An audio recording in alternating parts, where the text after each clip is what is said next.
It's a day-long trip by snowmobile across 160 kilometers of pristine Arctic landscape to get to the site of the mine's port in northern Baffin Island. This is where the mining company Baffinland loads its iron ore onto the ships in the summer.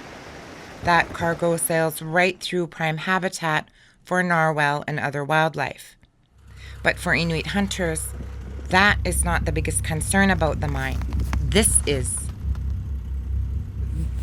As you can see, it's dusty all over.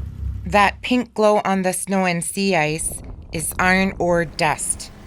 It's coming from several huge uncovered stockpiles at the port. The fear is the dust is getting into the food chain.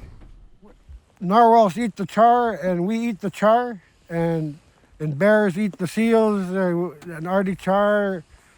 And that's the concern for the Inuit and the hunters, yeah.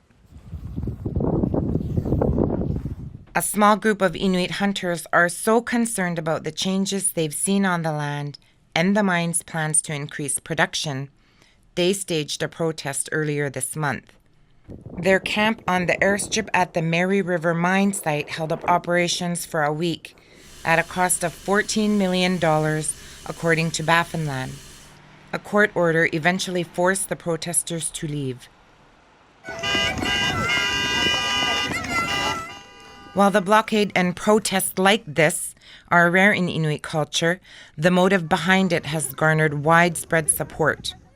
Leaders say Inuit do want jobs and development, but the worry is the long-term consequences if they don't take a stand. We are saying that it was not like that before the mine started. So that's an impact. That's one of the impacts that we are enduring right now, and the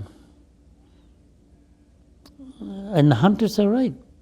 Local researchers say they've found elevated levels of iron in char near the mine's port, but more research needs to be done on what that means for the people who eat it.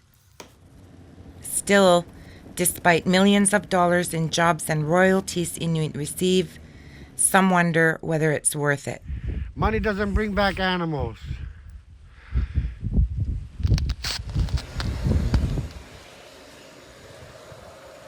Here in Pond Inlet, the people want the regional Inuit organization to help them more.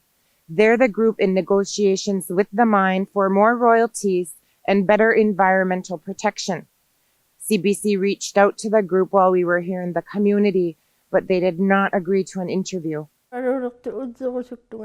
Elders like Ilisapi Inuarak say the community is losing trust because no one is listening to their concerns. But in the wake of the protests, that may be changing.